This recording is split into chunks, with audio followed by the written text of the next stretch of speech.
Hello everyone, saya Cikgu Winnie. Hari ini kita akan bincangkan kertas fizik perjumpaan SPM 2023 untuk kertas Pahang kertas 2.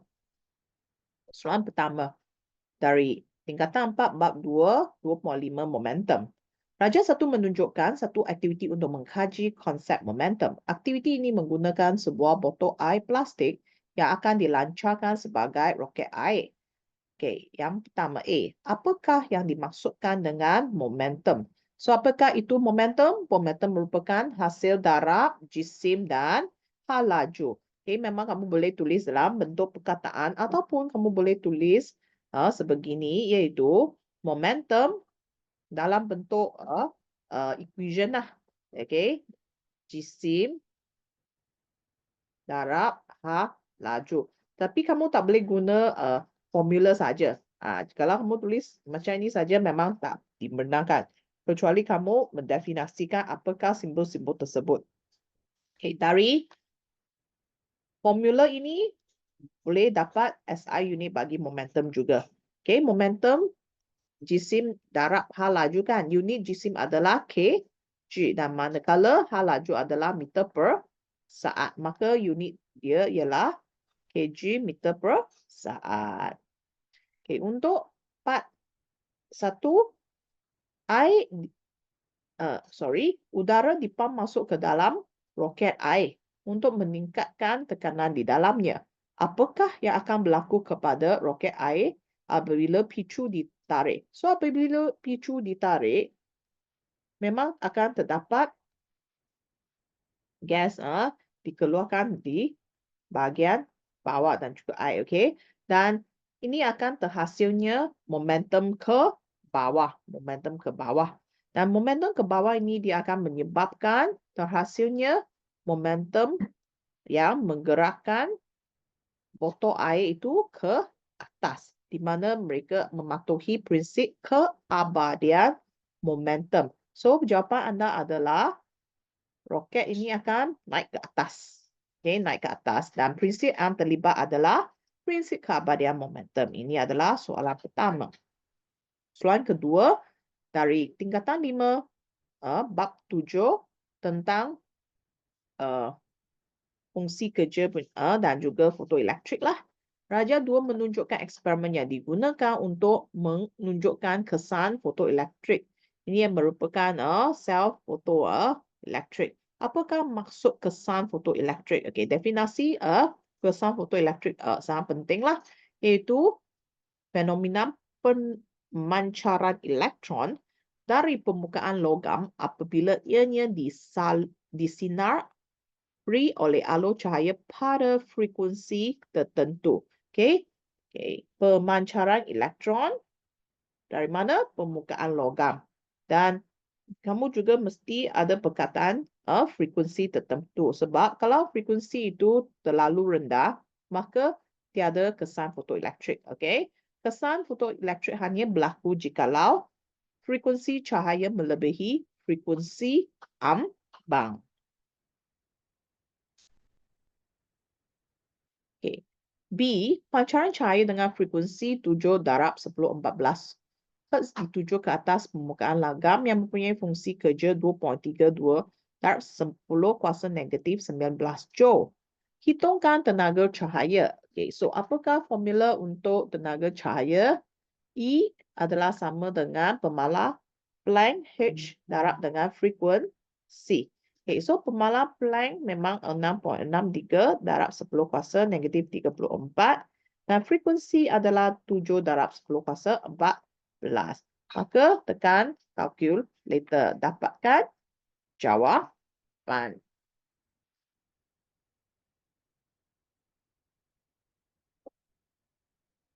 Okay, kamu akan dapat 4.641/10⁻⁻19 Joule. Okay, unit untuk tenaga Joule.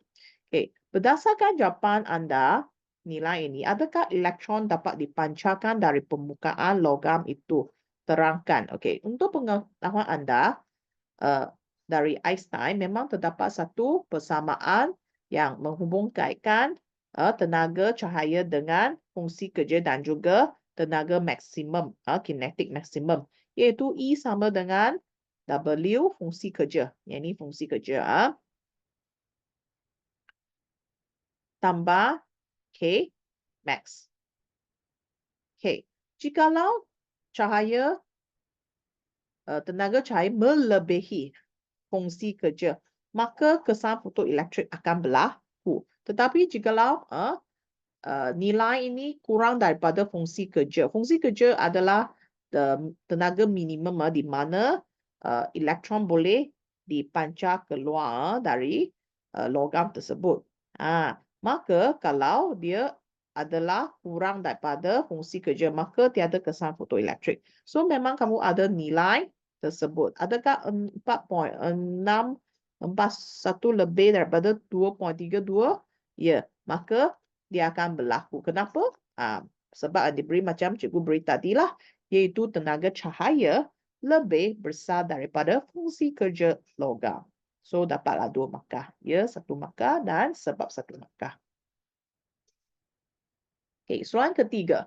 Raja 3 menunjukkan sebuah drone yang bergerak ke atas dengan hal laju seragam. Namakan daya H dalam Raja 3. Okay, so daya H adalah daya yang menyebabkan drone ini diangkat ke atas kan. So sememangnya daya ini nama dia adalah daya angkat. Daya angkat. Okay, so dalam soalan ini keyword dia nampak tak?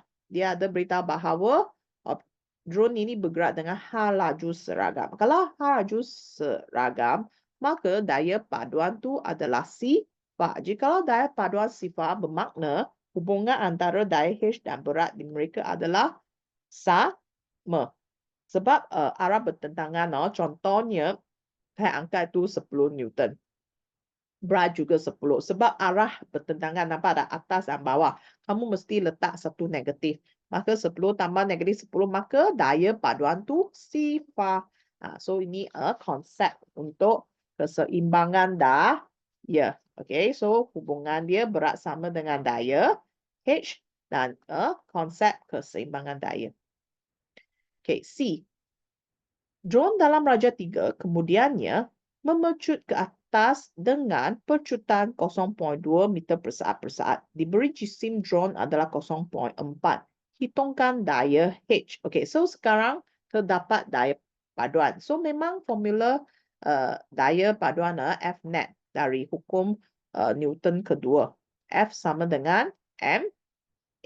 F net sama dengan ma. So dari segi idea sekarang, memang kamu terdapat 2 daya di bahagian menengah. Okay, maka H sekarang mesti lebih daripada berat. So, idea daya paduan adalah H tolak berat akan dapat daya paduan. Okay, MA. Okay, so H adalah apa yang kamu perlu cari.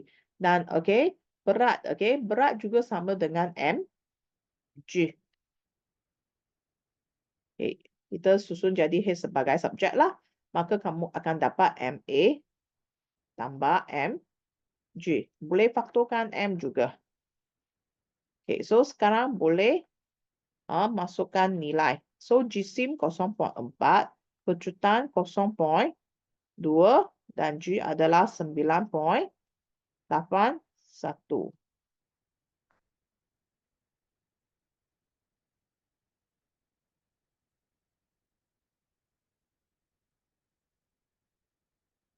Maka jawapan tu 0.7848 Newton.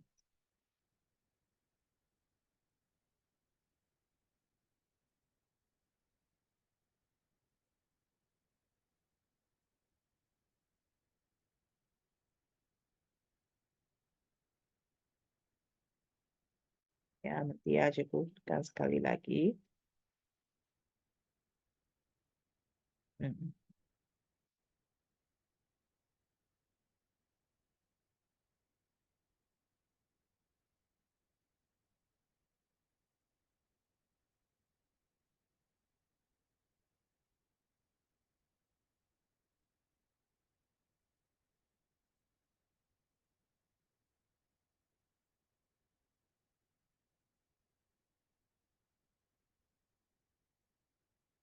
Okay, nanti yang ada kesilapan sedikit.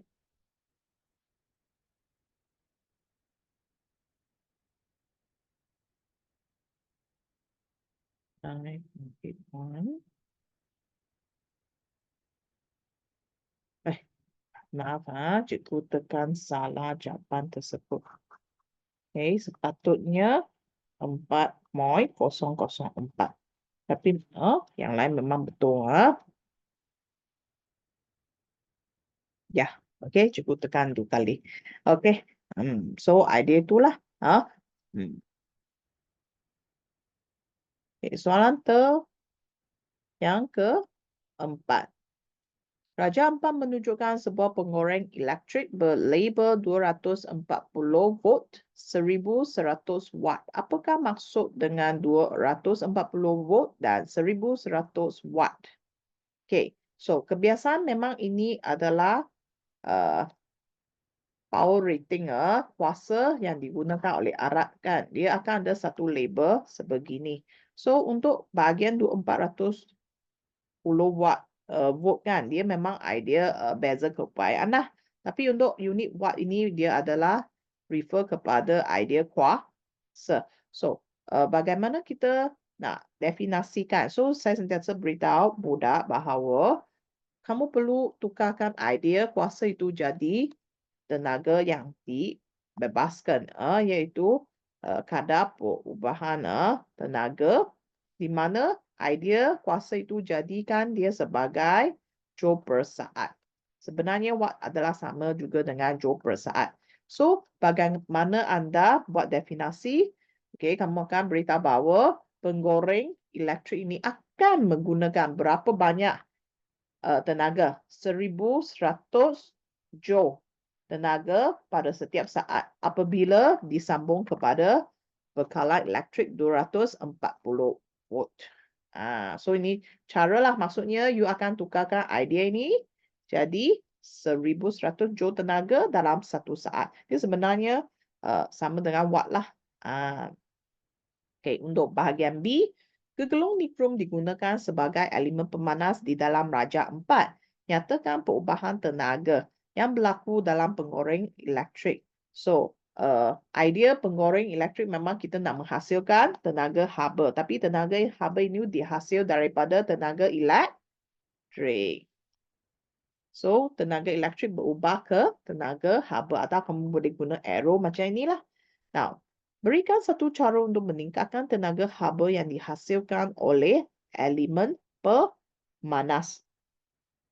Okay, so kalau kamu nak menghasilkan lebih banyak haba ya, sebenarnya rintangan elemen pemanas ini mestilah tinggi. Oleh itu, jikalau kamu nak rintangan elemen ini tinggi, okay, apakah faktor yang mempengaruhi rintangan?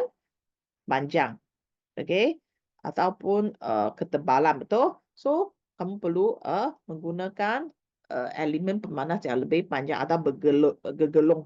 Apabila gegelung dia banyak, maksudnya panjang dia meningkat, ataupun ketebalan yang nipis. So, ini adalah jawapan yang boleh diterima lah. Tambah bilangan lilitan gegelung, dawai berdiameter kecil ataupun dawai kerintangan tinggi. Okay. C1. Hitungkan tenaga yang digunakan dalam tempoh 30 hari dalam unit kilowatt jam. Okay. So, formula untuk tenaga sememangnya E sama dengan kuasa darab dengan masa. Okay. Jikalau dia tak beritahu unit itu apa, memang unit SI bagi tenaga adalah joule. Okay. Tapi joule nilai dia sangat besar. Okay, apabila kita nak kira electric bill. So, kebiasaan dia akan tukar unit joule tu kepada kilowatt jam. Okay, untuk pengetahuan anda, okay, 1 kilowatt jam, kalau cikgu nak tukar jadi joule kan, dia sebenarnya 1 kilowatt mesti jadi 1000 watt. Jam dia akan jadi saat. 60 darab 60. Maka kamu akan dapat 360,000,000. Memang nilai itu besar tau. 1 kilowatt jam adalah 3.6 darab 10 kuasa berapa? 6 joule. So oleh itu unit joule tidak sesuai digunakan untuk pengiraan bil elektrik. So memang mereka akan tukarkan kilo kejadi kilowatt, watt kejadi kilowatt. Kemudian masa itu dari saat ke ataupun minit ke jadi jam. Mana-mana yang diberilah atau kebiasaan dia memang beri dalam bentuk jam. Okay, so sekarang kita tukar idea tadi 1100 watt kepada kilowatt bagi dengan 1000. Bagi dengan 1000. Kemudian masa itu adalah dalam jam kan. So kamu tak perlu tukar apa-apalah. Darab dengan 2. Tapi dia nak gunakan untuk 30 hari. Maka kita darab 30 lagi. Okay. So sekarang kita tekan calculator. Makalah dapat 6.6 kilowatt jam. Part 2. Diberi kos penggunaan tenaga adalah RM 0.218 seunit. Okay. Maka kos kita gunakan 6.6 loh. Terus darab dengan RM 0.218. Ini adalah 6.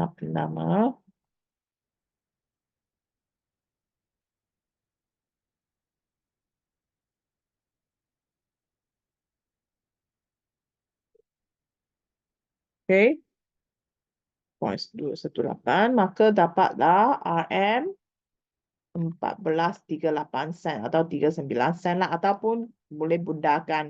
Sebab sekarang kita tak ada 1 sen kan. So kalau kamu tulis RM14.40 pun tak ada masalah. Okay. Beri satu cadangan untuk menjibatkan penggunaan tenaga semasa menggunakan alat dalam Raja 4 di atas. Okay. So kebiasaan untuk topik elektrik kan. Kamu nak jimat elektrik, kamu boleh beritahu bahawa kalau tak guna tutup switch ataupun boleh setkan masa kan macam penggoreng elektrik. So jawapan yang kamu boleh gunakan matikan switch peralatan jika tidak diguna.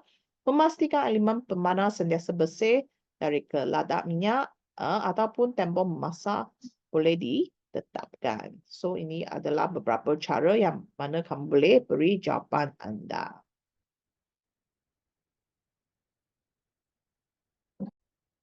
Okay. Soalan 5 dan juga soalan 6 merupakan soalan perbandingan. So kita tengok soalan ini dia dari topik bab 3 tingkatan 4 3.1. Raja 5 menunjukkan sebuah kapal angkasa berada pada kedudukan yang berbeza. Pada awalnya, kapal angkasa berada di permukaan bumi di J, iaitu pada jarak R dari pusat bumi. Dan kapal terbang angkasa ini dilancar ke angkasa dan seketika berada di kedudukan K dan L. Okay, nampakkan daya yang wujud di antara bumi dan kapal angkasa dalam Raja 5. Okay, daya yang wujud adalah daya graviti ataupun berat. Tapi kita biasa guna daya graviti dah cukup lah. Okay. Menggunakan maklumat yang diberi dalam Raja 5, hitungkan pecutan graviti G bagi kapal angkasa yang berada di kedudukan J. Untuk mencari pecutan graviti, kamu perlu tahu formula yang digunakan. So, memang untuk SPM bagi silibus baru, memang mereka ada list formula bagi setiap bab ya. Tapi mereka memang ada formula saja. Dia tak akan tunjuk, okay, G itu ialah apa, pecutan graviti. Tapi kamu memang boleh rujuk formula. Kamu akan dapat formula G adalah sama dengan GM bagi R kuasa 2. Maka kamu akan masukkan semua nilai sajalah. So di titik J, memang R itu merupakan jejari bumi juga. So maka kamu terus masukkan nilai 6.37 darab 10 kuasa 6 bagi jarak. dari pusat ke titik J lah. Lepas tu G dan M merupakan nilai yang tetap lah. Jisim bumi dan juga graviti, pemalah kegravitian. So, apabila kamu masukkan semua nilai, maka kamu akan dapat nilai 9.813 meter per saat. Untuk soalan seterusnya. Berdasarkan Raja 5 bandingkan jarak awan dan atu. So, memang sangat jelas kan. Awan itu lebih pendek ataupun atu lebih panjang. Ataupun kamu boleh guna simbol lebih besar atau lebih kecil. Kemudian, pecutan graviti diketutukan K dan L. Pecutan graviti juga diberi nilainya di sini. So, di K 2.45. Lepas tu, sini 1.09. Maka, pecutan graviti kapal angkasa dikedudukan K adalah lebih besar. Kemudian untuk bahagian 3, berat. Berat kapal angkasa dikedudukan K dan L. Okey. Soalan ini nak berat. Apa itu berat? Berat ialah hasil darab jisim dengan pecutan graviti kan formula tu. So, jikalau G anda berkurangan, maka berat akan berkurangan. So, sama saja di K lebih besar ataupun di L lebih kecil. Kemudian, memang lepas perbandingan akan ada soalan untuk hubungan. Hubungkan antara jarak R dengan pecutan graviti. So, maka semakin bertambah jarak kapal angkasa dari pusat bumi, semakin berkurang pecutan graviti. Dan hubungan antara pecutan graviti dengan berat, semakin kecil pecutan graviti, semakin kurang berat. Ataupun mereka adalah berkadar terus. Kamu boleh beritahu bahawa pecutan graviti berkadar terus dengan berat. Sebuah kapal angkasa lain yang mempunyai jisim 2 kali ganda lebih tinggi daripada kapal angkasa sebelumnya sedang berada di kedudukan K. Ramalkan pecutan graviti kapal angkasa itu di K. So, rasanya jawapan tu apa? Okay. Sekarang, apa yang berlainan ialah jisim. Jisim berlainan. Tapi nilai G itu berlainan tak? Tak, G di sesuatu kedudukan dia akan sentiasa tetap ataupun malah. Maka sebenarnya tiada perbezaan nilai pecutan graviti. Iaitu masih 2.45 ataupun kamu boleh tulis tiada perubahan nilai itu. Ini untuk soalan ke-5. Okay. Seterusnya soalan ke-6 juga soalan perbandingan. Raja 6.1a dan Raja 6.1b menunjukkan susunan radas yang digunakan oleh pelajar untuk menentukan hubungan antara tekanan dan isi padu gas. Okay, takrifkan tekanan gas. Okay, sebenarnya tekanan gas ke tekanan cecair, dia memang datang daripada definisi apa itu tekanan. Tekanan sebenarnya adalah daya per unit luas. Okay. So, memang kamu boleh definisikan tekanan gas sebagai daya per unit luas. Okay. Ataupun lebih detail dihasilkan dari pelanggaran molekul gas dengan dinding bekas. Dia mesti dinding bekas, bukan antara molekul gas saja. Tapi kalau kamu tak tulis ini pun tak ada masalah. Sama juga jikalau dia tanya anda apa itu tekanan cecair. Sama juga daya per unit luas. Okay, kemudian. Perhatikan kedua-dua raja, bandingkan isi padu. Okay. Jangan salah faham atau macam mana nak cari isi padu gas. Isi padu gas adalah di bahagian ini. Okay, yang di mana cikgu box dengan warna merah. Sebab ada budak yang mungkin salah faham, dia ingat yang atas pula. Okay. Tak ada. Ini tidak mewakili apa-apa pun. Okay. Memang tekanan gas isi padu tu adalah warna merah cikgu boxkan. Okay. Ini isi padu. Okay, V1, V2 contohnya. Okay, so memang isi padu di 6.1A adalah lebih besar. Dan tekanan gas. Okay, tengok dari segi nilai lah. Okay, nilai ini 1, manakala ini dah 2 kan. So, ni kurang pula. Okay, untuk darjah 6.1A. Okay, suhu kedua-dua memang tunjuk apa? 300, 300. Maksudnya dia memang sama. Oh. Boleh guna simbol ataupun perkataan lebih besar, lebih kecil, sama. Okay, kemudian memang ada hubungan. Okay, apakah hubungan antara isi padu gas dengan tekanan? Mereka adalah berkadar songsang. Okay, ataupun kamu boleh tulis isi padu gas bertambah, tekanan berkurangan. Okay, apakah hukum fizik yang terlibat? Lukislah segitiga itu. P, V dengan T. Betul? So, guru bahasa Cina. So, tekanan dengan isi padu kan? So, hukum tersebut adalah hukum Boyce. Berdasarkan teori kinetik gas, terangkan mengapakah tekanan gas dalam darjah 6.1A dan darjah 6.1B berbeza.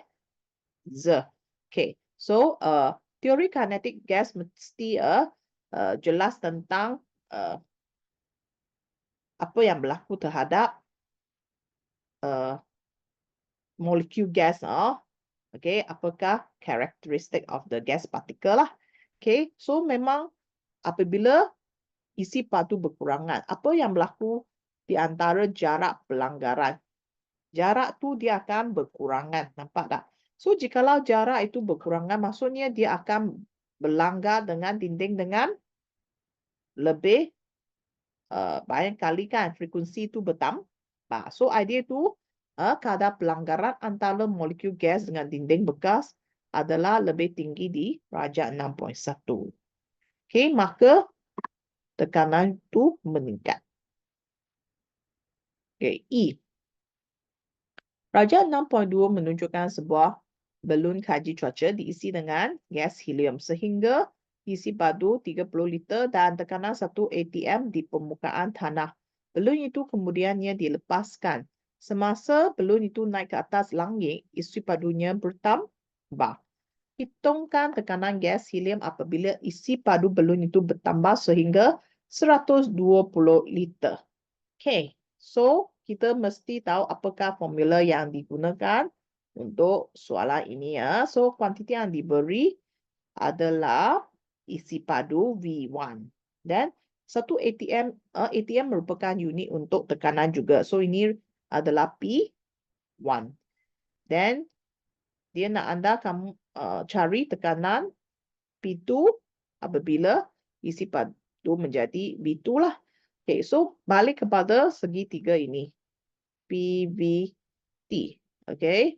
Guru bahasa Cina. So memang kita akan gunakan idea P dan V kan. So formula tu memang P1 darab V1 sama dengan P2 V2. Okay, masukkan semua nilai dan dapatkan jawapan lah. P2 sama dengan P1 darab V1 bagi V2. So, 1 darab 30 bagi 120.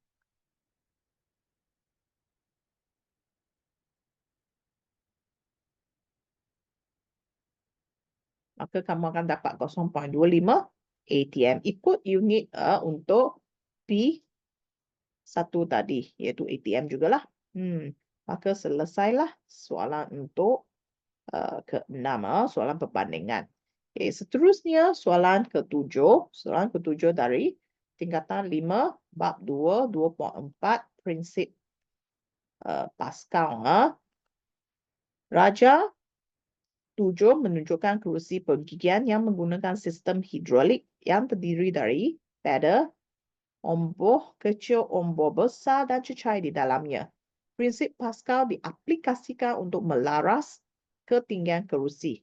Okay, takrifkan prinsip Pascal. So, memang untuk kertas 2, memang kamu perlu cuba menghafal definisi-definisi penting untuk setiap topik. dia akan keluar kebiasaan satu soalan, satu definasi. Sekurangnya 5 atau 6 dalam satu kertas 2. Oleh itu dan definasi itu memang sangat penting untuk anda memahami konsep tersebut. So apa itu prinsip Pascal? Prinsip Pascal beritahu bahawa tekanan yang berada di sistem yang tertumpuk akan di transmit uniformly, secara seragam ke semua arah. So ini adalah idea tentang prinsip Pascal. Seterusnya untuk pengiraan. Ruas keratan rentas ombak kecil yang bersambung pada pedal dan luas keratan ombak besar bersambung kepada kerusi adalah seperti berikut. Apakah nilai faktor penggandaan bagi sistem hidrolik dalam Raja 7? Konsep prinsip Pascal memang dia P1 sama dengan P2. Tekanan memang sama. Kemudian kita ada F1 bagi A1 sama dengan F2 bagi A2. So saya sentiasa beritahu anak murid bahawa jikalau dia punya luas keratan rentas tu kecil, maka daya juga akan kecil. Jika luas dia besar, maka daya itu akan jadi besar juga. Contoh senang saja, 1 bagi 1 memang sama dengan 100 bagi 100. Nampak tak idea tu? So kebiasaan untuk bahagian umbuk kecil, kita gunakan daya yang kecil kan? Ini kita gunakan daya yang dikenakan. Dan output itu biasa adalah F2, di mana luas keranta itu mesti besar. So kita memang guna untuk mengangkat objek yang lebih berat. So nilai faktor penggandaan itu sebenarnya dia bergantung kepada ruas keratan rentas. So output F2 sebenarnya sama dengan apa? A2 bagi A1 darab dengan F1. Jikalau nisbah A2 ke A1 itu adalah lebih besar, maksudnya penggandaan itu adalah lebih besar. So idea faktor penggandaan adalah A2 bagi A1. Maka kamu akan guna 1, 2, 2, 1 bagi 8, 8 lah. Ini adalah nilai faktor penggandaan. So, maka kamu dapatlah jawapan di mana 13.875.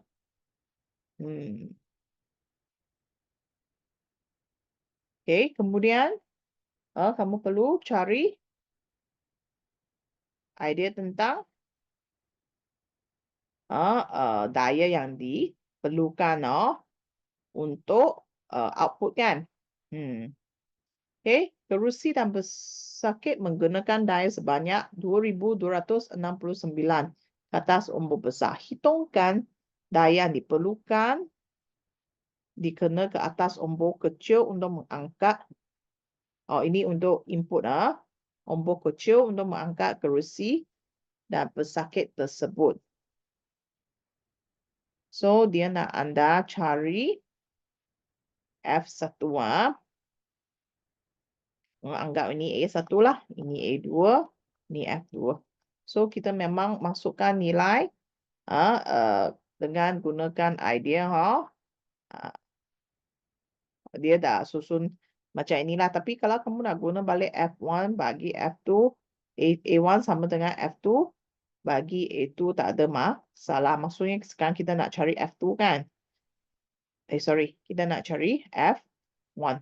So memang kita naikkan A1 ke atas. So F1 sama dengan F2 bagi A2 darab dengan A1. Maka akan dapatlah. So maksudnya 2269 bagi 1221 darab 88. So mana-mana cara saja, tak ada masalah. Asalkan jawapan akhir anda adalah betul.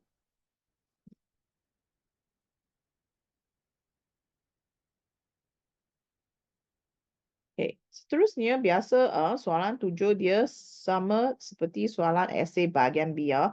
Hanya jadual dia dia punya ciri-ciri kurang sedikit. Okay. So sekarang kamu ada 3 jenis kerusi PQ dan R. Jenis cecair air ataupun minyak. Nilai faktor penggandaan di sini. Okay. So sama juga kamu perlu cari yang manakah adalah kerusi yang lebih sesuai kan.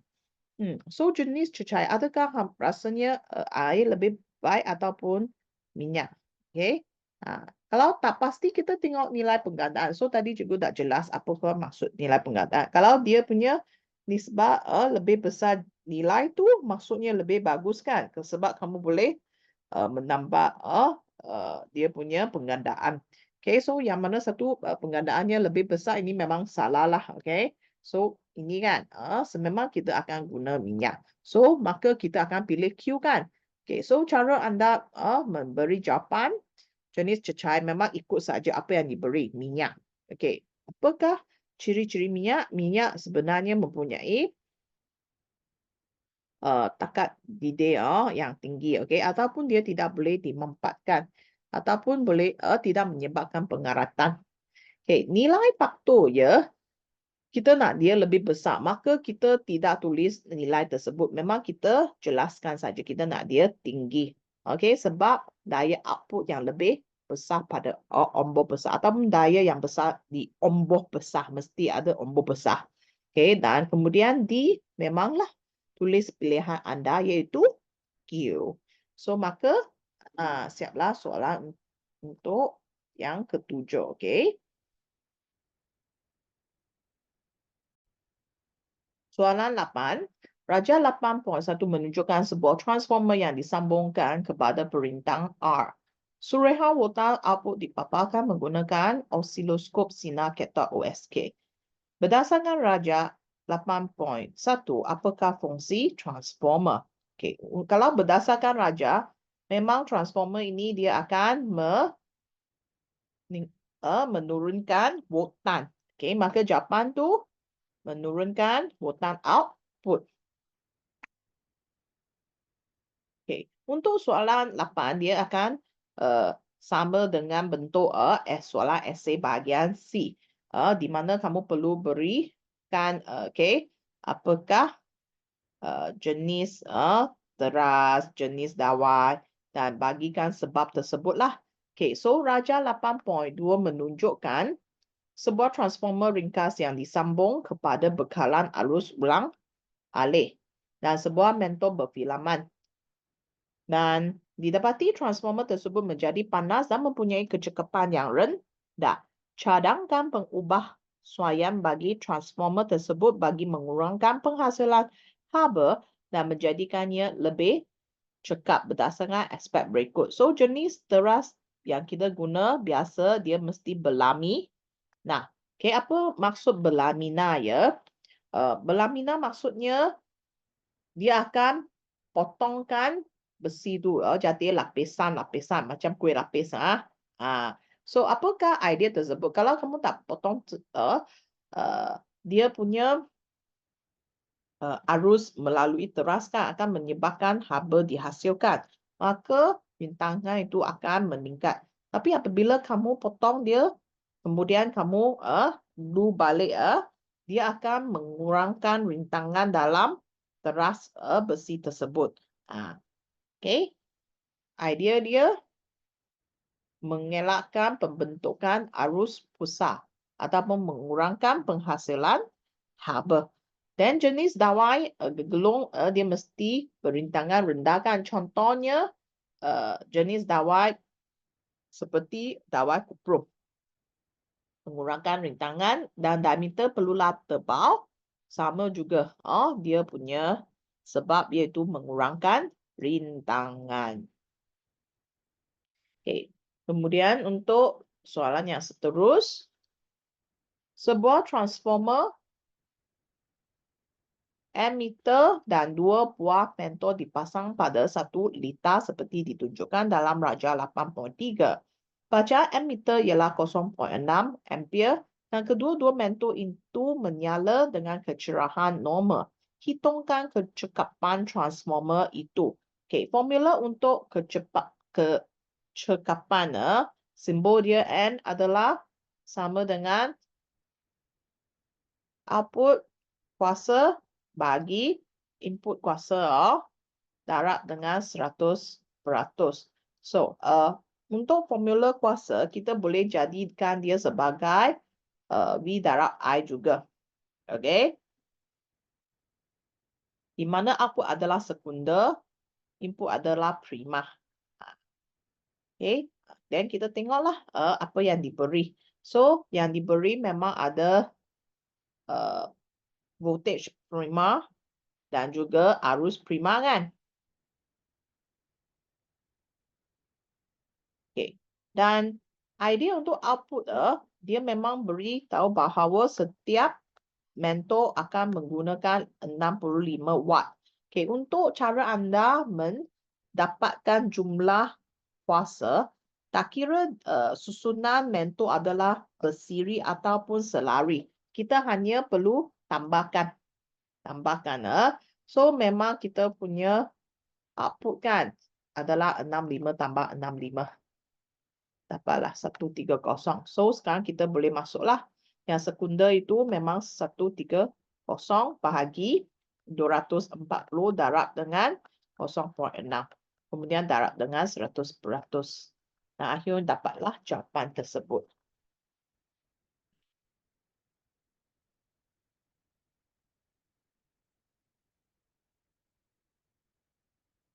Sembilan puluh lebih kan?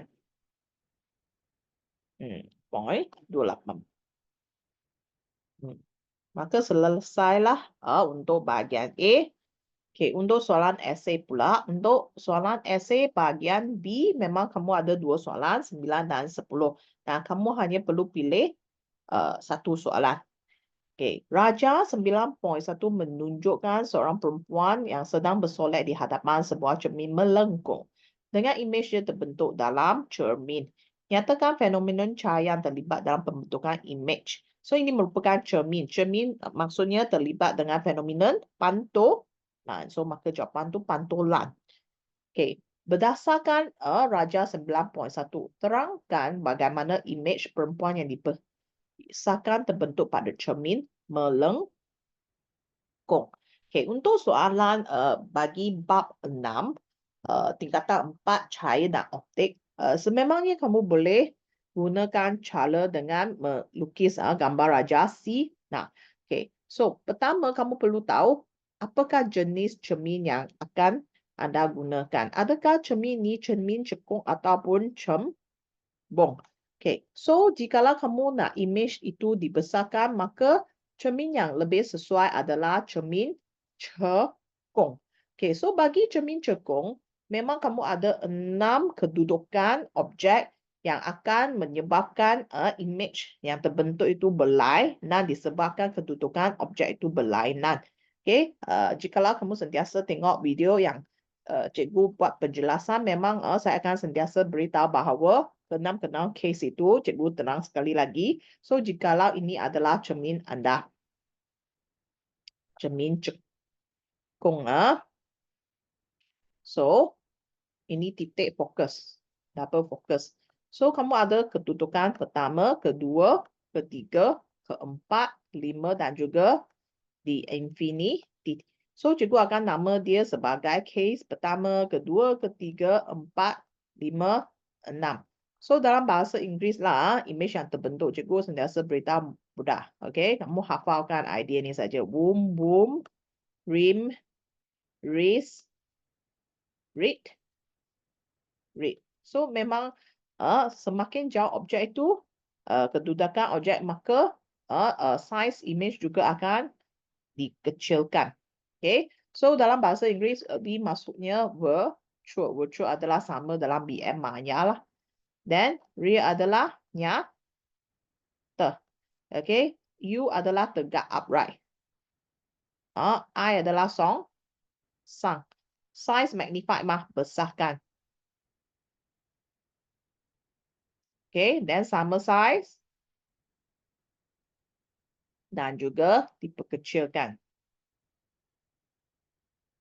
Okay, so tadi memang cermin yang digunakan oleh pembantu dia jarak tu dekat kan. Dia sebenarnya adalah case yang pertama ini. Okay, so mari kita lukis. Kamu akan dapat 4 markah jikalau label semua tu betul. Okay, cermin cekung adalah bahagian macam ini, okay. Kemudian memang kamu lukis titik F. Okay. So jarak F dengan 2F memang mesti samalah. Jarak ini F kan. So maksudnya 2F dekat sini. Sama dengan sebelah kanan, kamu perlu buat label untuk titik F juga. Ini 2F, okay. So dia punya jarak mesti samalah. Lebih kurang.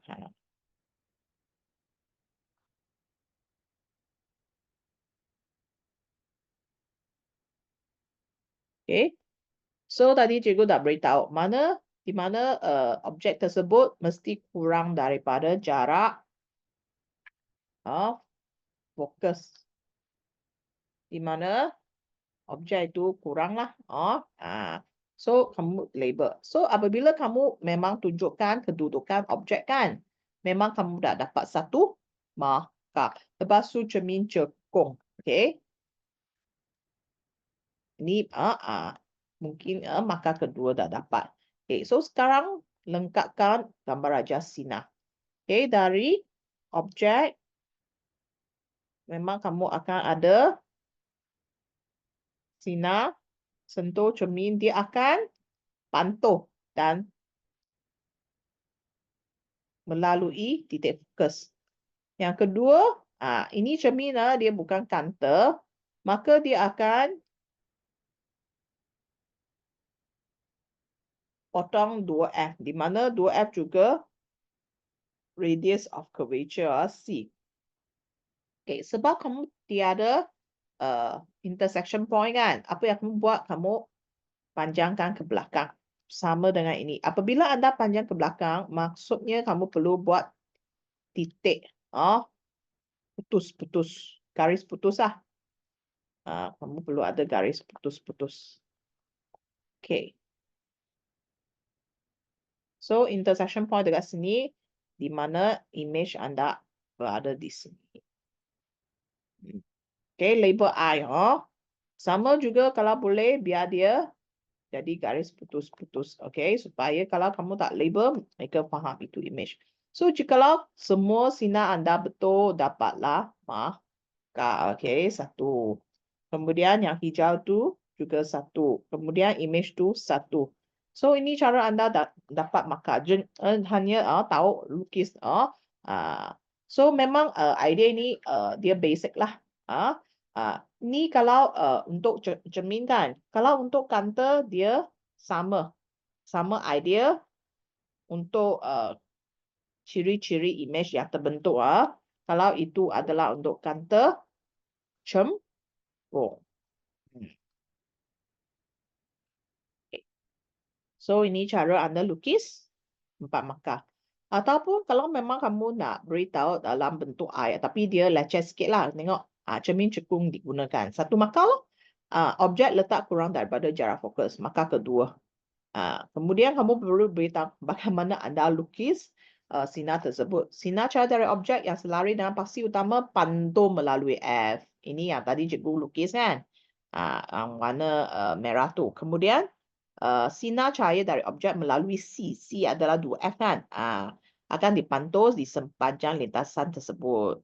Dan panjangan kedua-dua garis bertemu mendapat kedudukan image yang terbentuk. Disebabkan kamu tidak lukiskan, maka kamu perlu beritahulah ciri-ciri image yang terbentuk. Dia adalah maya, tegak dan dibesarkan.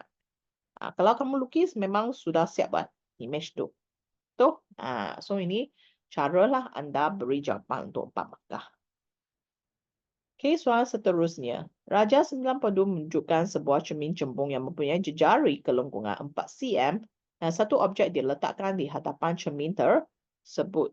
Okay, kirakan panjang fokus F cermin tersebut. Okay. So, tadi cikgu dah beritahu bahawa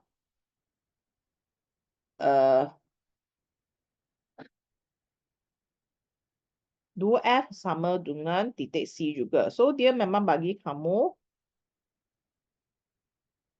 jejari kelengkungan. Okey, jejari kelengkungan panjang sini ke sini adalah berapa? Adalah 4 cm. Dan F merupakan midpoint, titik tengah. So, maka nak dapatkan F senang saja. 4 bagi 2, maka 2 cm lah. Okey, kemudian dengan menggunakan nilai F, salin dan lengkapkan gambar rajak. Okey, sebab nilai digunakan sini dia tidak ikut. So, memang kamu perlu lukis di kertas dan ukur semula. Di mana F jadi 2 cm lah. So, kita anggap ini adalah berdasarkan skala yang diberi. Okey, so cikgu hanya lekat di rajah di atas sinilah. So, sama. Okay, so sekarang kamu perlu berhati-hati ya. Tadi kamu lukis gunakan apa? Cermin cekung. Nampak tak? Sinar itu dia akan menumpuk. Bagi cermin cembungkan. Okay, sama punya dia punya taktik. Okay, kamu mesti tahu adakah dia pantulan ataupun pembiasan. So, ini adalah idea pantulan. Kemudian, adakah cahaya tersebut bercapah ataupun menumpuk. So, ini adalah mencapah.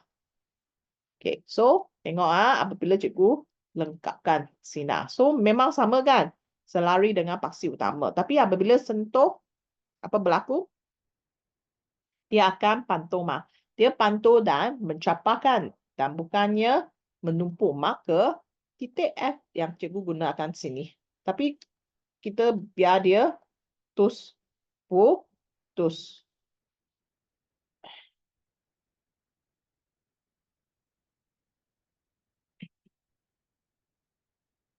Okay. Jikalau kita gunakan titik F dari sebelah kanan kan, maka kamu akan gunakan C di bahagian yang sama juga. So, kemudian sama je. Kamu akan potong C.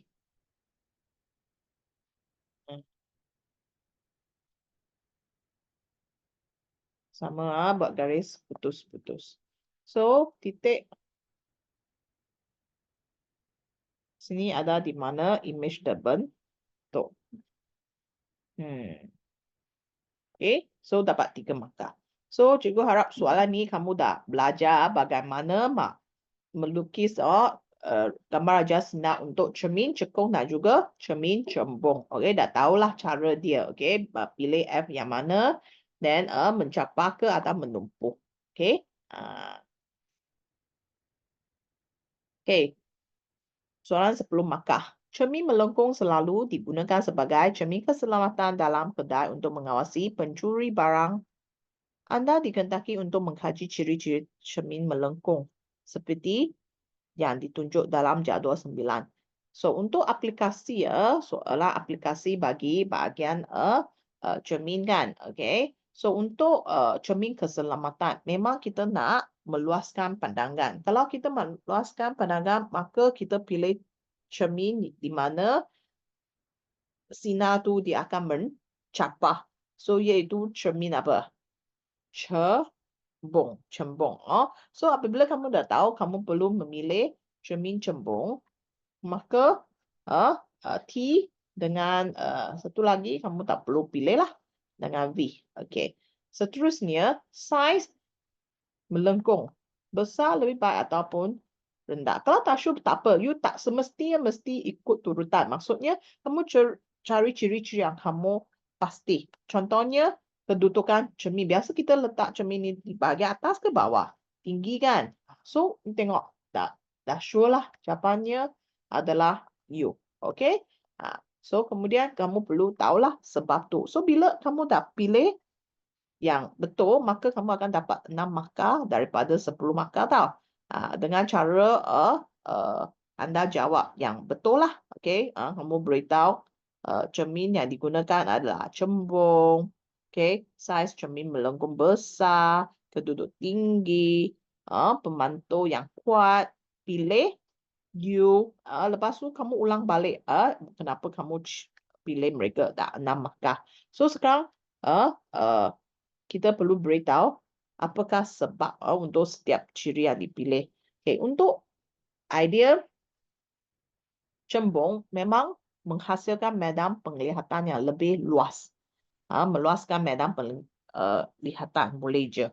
Kenapa kamu perlu mempunyai saiz cermin melengkung yang besar, boleh mengumpul lebih banyak cahaya. Dan maka image adalah lebih cerah. Kemudian, kedudukan cermin adalah tinggi supaya tidak dihalang oleh objek lain. Dan ciri bahan salutan adalah pemantul yang kuat untuk menghasilkan pantulan yang lebih baik ataupun imej yang dihasilkan adalah lebih tajam. Okey, sebab cahaya anda menumpuk, dia tidak terserela. Okey, dan akhirnya pilihan you kenapa? Sebab menggunakan cermin cembung bersaiz besar, kedudukan cermin adalah tinggi dan mempunyai pemantul yang kuat. Okay, so ini cara anda memberi jawapan untuk esei. Okay, soalan 10 dari tingkatan 5. Pelajar 10.1 menunjukkan sebuah litar ringkas sebuah kebakaran. Apabila berlaku kebakaran, buzzer akan berbunyi. Apakah fungsi transistor? Okay, untuk topik transistor memang kamu akan belajar tentang fungsi transistor. So, ada dua fungsi lah di mana ada belajar. Yang satu dia sebagai switch dan satu adalah sebagai penggandaan arus current amplifier. So, untuk case ini memang dia sebagai switch. So, ini jawapan diterima sajalah. Okay. Terangkan bagaimana buzzer akan berbunyi apabila berlaku kebakaran. Okay, so apa yang kamu tengok ini adalah pengesan menggunakan thermistor. Dia memang sensitif terhadap suhu lah. Kalau suhu dia adalah tinggi panas, maka rintangan dia adalah rendah. Kalau suhu dia rendah, sejuk lah. Ataupun room temperature, rintangan dia akan jadi tinggi. Okay, so kebiasaan kita letak di atas sebab apabila ada kebakaran, maksudnya suhu tinggi kan. Apabila suhu tinggi, memang rintangan di bahagian atas itu rendah. Dan voltan melalui api juga dia akan rendah. Okay, so jikalau voltan di atas litar tapak itu rendah, dia akan menyebabkan voltan untuk litar tapak itu dia akan terbalik, dia akan jadi tinggi. So, cikgu sentiasa beritahu murid bahawa kita punya objektif untuk buzzer berbunyi ke ataupun mentol menyala, kita mesti tahu apa yang berlaku di litar tapak. Jikalau litar tapak voltan dia tinggi ataupun dia punya rintangan tinggi, dia semua akan jadi tinggi. Jangan menyusahkan sendiri, kelirukan, tinggi rendah itu. Kamu hanya ingat, rintangan tinggi di litar tapak base, dia memang guna simbol untuk bahasa Inggeris, base. Voltan tapak juga akan tinggi. Arus tapak juga akan tinggi. Maka transistor dia akan on punya. Kemudian collector current pengumpul, arus mengumpul akan tinggi dan dia akan buzzer akan berbunyi lah.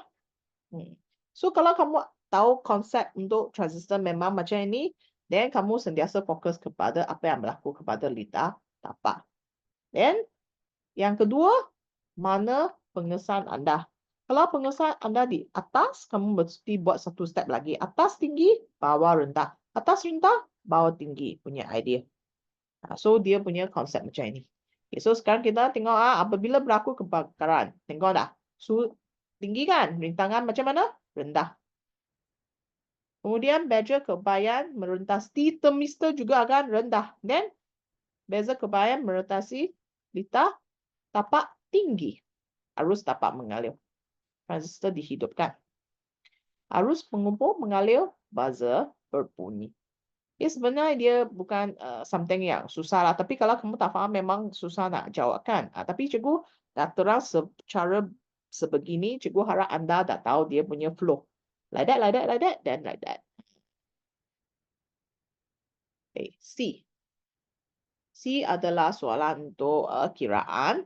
So, berdasarkan Raja 10.1, jika beza keupayaan antara YZ adalah 0.5 volt, buzzer akan berbunyi.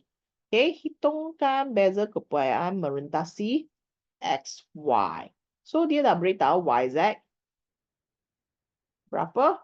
Ini adalah beza keupayaan atau voltan tapak lah, 0.5 volt. So, apakah hubungan di antara voltan di atas dengan di bawah? Okay. Dia sebenarnya kedua-dua ini kita tambah, dia akan jadi 3. So, maka ini ada 2.5 lah. So, kamu tulis macam ni. Vxy is equals to, sebab satu markah, boleh terus saja 2.5 ataupun 3 tolak 0.5. Dan arus yang melalui, kalau nak cari arus yang melalui X, Z. So, sebenarnya arus ini merupakan arus utama juga, betul? Okay, so macam mana nak cari arus utama? Guna sahaja kum Okay, V sama dengan I, A. I sama dengan V bagi jumlah A lah. Ataupun sebab kamu tak ada jumlah A lagi kan? Kamu boleh guna sebahagian. Sebahagian maksudnya kamu guna bahagian ini.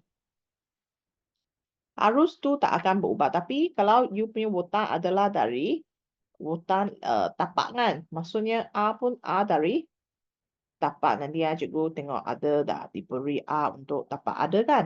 Satu. Kan? Okay, so boleh masuk. 0.5 bagi 1 kilo. 1 kilo maksudnya 1000 lah.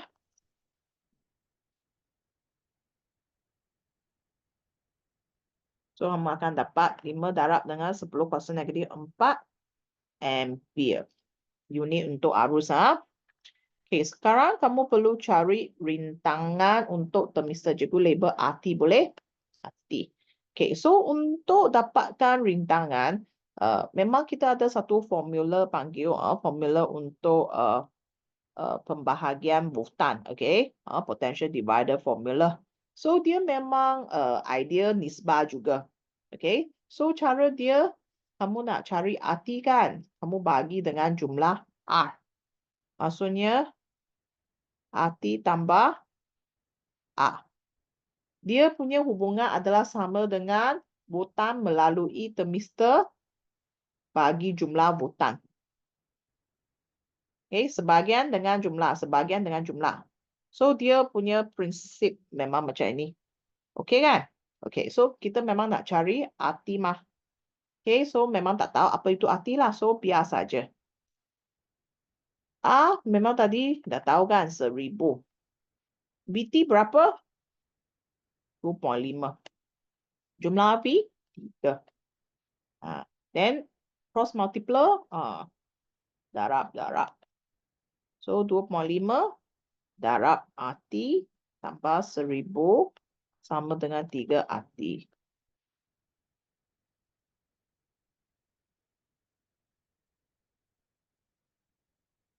Okay. Then, susun lah. Maksudnya 3 tolak 2.5 kan? 0.5 RT sama dengan 2500. RT sama dengan 5000. Dia macam ratio punya idea, nampak tak? Apabila 0.5 volt, 1000. So, 0.5 macam mana jadi 2.5? Darab 5 kan? So, 1000 darab 5 lah. You dapat 5000 lah. Okay, kalau objektif boleh terus sajalah dapat idea. Dia ratio mah.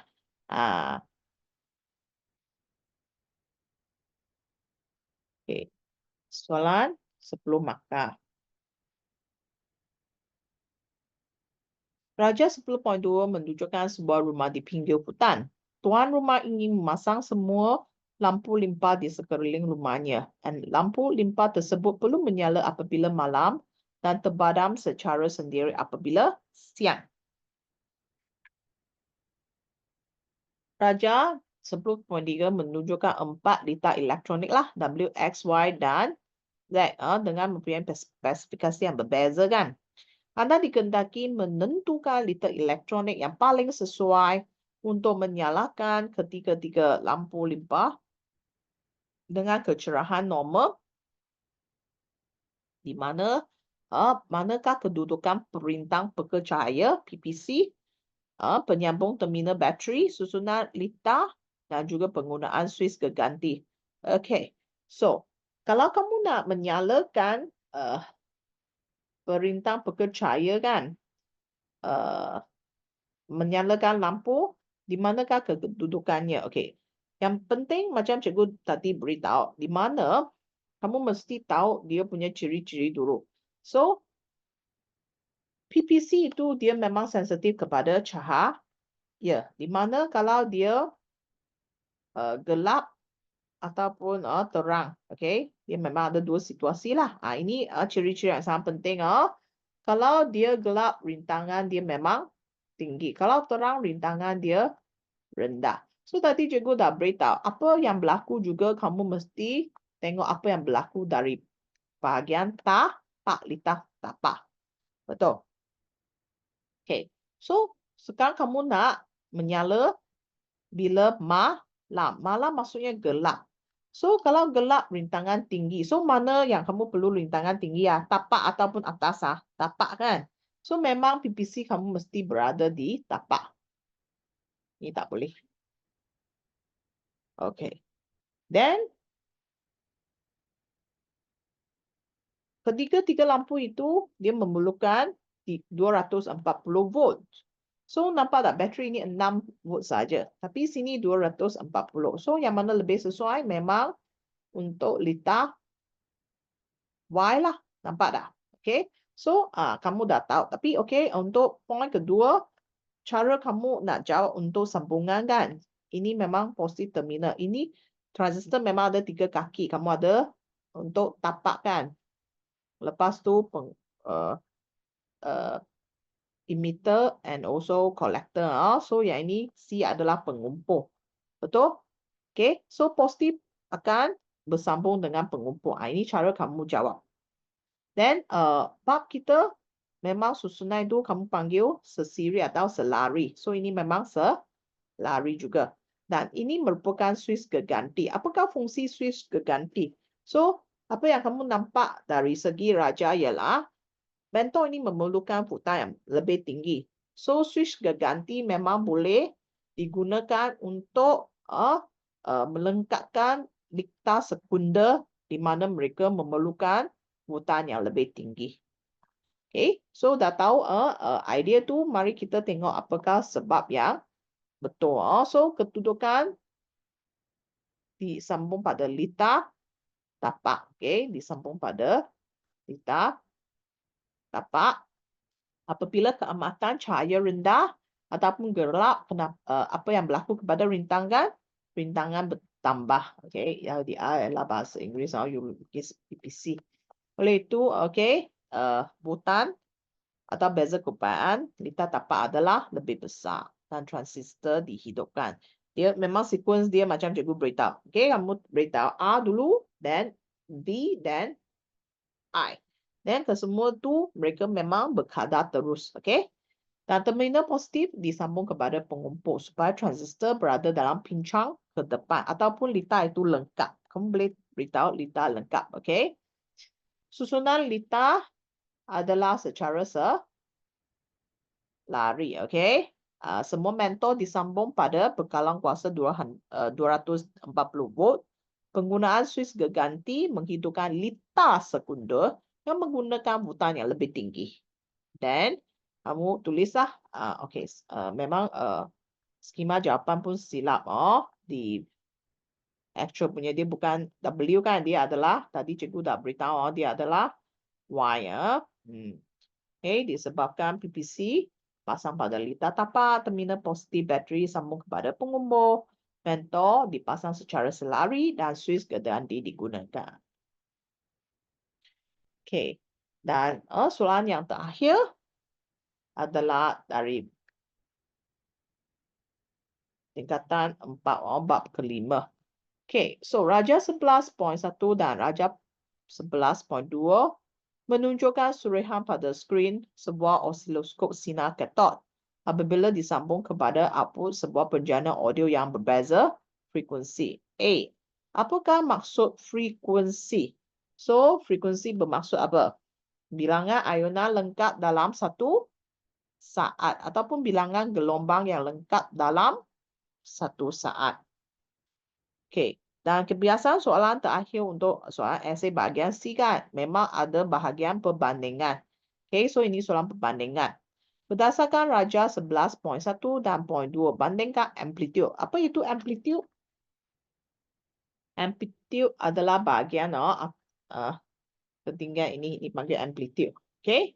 Kemudian bandingkan bilangan gelombang. So, sini adalah 1 gelombang, 2 gelombang, 3. Ini 1,5. Okey, so ini bilangan. Dan tempoh ayunan ini adalah tempoh. Okey, dan seterusnya hubung kaitkan bilangan gelombang lengkap dan tempoh gelombang untuk membuat deduksi berkaitan dengan hubungan. Okey, kebiasaan 2 maka terakhir adalah hubungan lah. Okay, so amplitude sama ke tak sama? Sama kan? So amplitude sama. Bilangan gelombang untuk 11.1 lebih banyak. Betul? Tempo dia pendek. So bilangan banyak tempo adalah singkat lah. Okay. So amplitude gelombang dalam Raja 11.1 sama. Dan bilangan lebih banyak.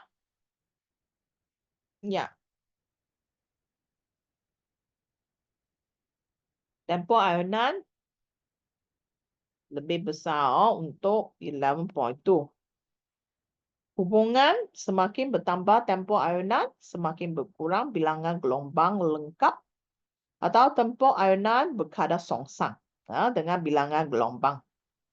Yang akhir sekali, semakin bertambah frekuensi, semakin bertambah bilangan gelombang. Ataupun frekuensi gelombang berkadar terus dengan bilangan gelombang lengkap. Okay. Seterusnya, soalan konsep ya. So, Raja 11.3 menunjukkan satu pembesar suara yang menghasilkan gelombang bunyi di udara. Terangkan bagaimana bunyi dipindahkan dari pembesar suara ke gegendang telinga.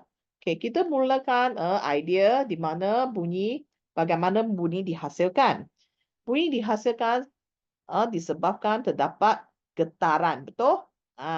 So, apabila kon kertas pembesar suara bergetar.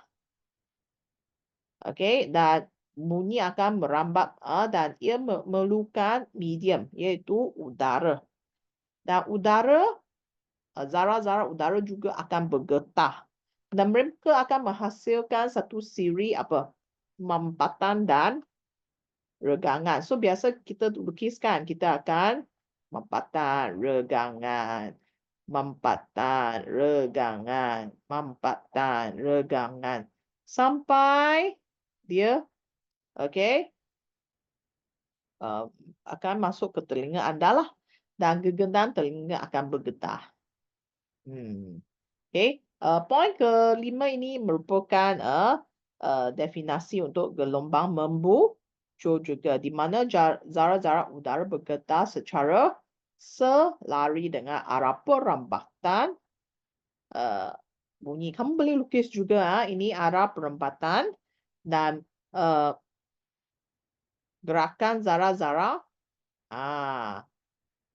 Tapi perlu label lah.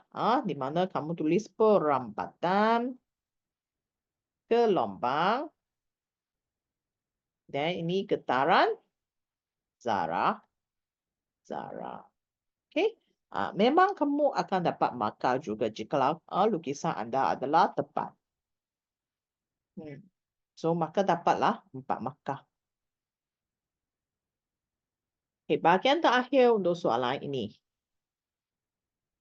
Raja 11.4 menunjukkan satu penghala tanpa wayar. Anda dikehendaki mereka cipta sebuah penghala tanpa wayar dan kaedah pemasangan yang dapat memindahkan data dengan lebih laju dan boleh dicapai oleh peranti tanpa wayar dari jarak yang jauh.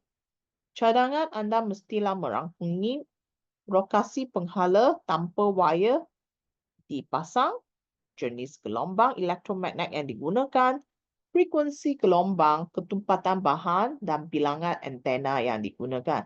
Okay, sebab soalan ini bagus dia memang dah beritahu apa yang perlu pengubahsuaian. Okay, ada 5 bahagian lokasi. Di mana biasa kita nak letak router itu. Tempat yang rendah ke tinggi? Tinggi. Sebab kita nak kurangkan halangan. Jenis gelombang. Rasa-rasanya gelombang apa? Frekuensinya sepatutnya tinggi atau rendah. Okay. Dan kebiasaan untuk idea ketumpatan, kita nak ketumpatan dia rendah sebab kita nak jisim dia adalah ringan bilangan antena lebih banyak lebih bagus kan. Okay, so ini adalah brief idea. So sama juga kalau kamu ada idea lebih daripada satu, boleh bagi lebih daripada satu. Okay, so ciri-cirinya dipasang pada aras kedudukan yang tinggi dari lantai. Isyarat tidak dihalang. Isyarat gelombang boleh dihantar ke kawasan lebih luas, boleh menghantar lebih banyak isyarat. Okay, gelombang kita guna memang gelombang radio. Okay, memang spesifik sikit lah. Okay, gelombang radio mempunyai panjang gelombang yang besar, maka dia mudah dibelahkan. Okay, dan kalau tentang idea frekuensi, memang kita nak frekuensi gelombang itu tinggi supaya kuasa penembusan tu tinggi dan boleh memindahkan lebih banyak isyarat pada dalam satu masa yang samalah. Bahan berketumpatan rendah mudah dialihkan ataupun ringan. Dan bahan antena isyarat adalah lebih kuat ataupun menghantar lebih banyak isyarat ataupun meliputi kawasan isyarat yang lebih luas. Jika kamu ada jawapan yang lebih, boleh saja beri untuk soalan SAC. Tak ada masalah. Asalkan jawapan anda tidak bercanggah, maka tiada masalah lah untuk soalan ataupun jawapan yang diberi. Jangan kamu di sini beritahu bahawa by antena. Kemudian kamu cakap antena satu saja. So dia bercanggah. Maka dia akan apply wrong cancel right punya konsep. Okay. So cikgu harap perbincangan yang dilakukan dapat membantu anda mendapat result yang cemerlang lah dalam SPM nanti. Okay, sekian saja untuk petas soalan pahang. Okay, terima kasih. Bye-bye semua.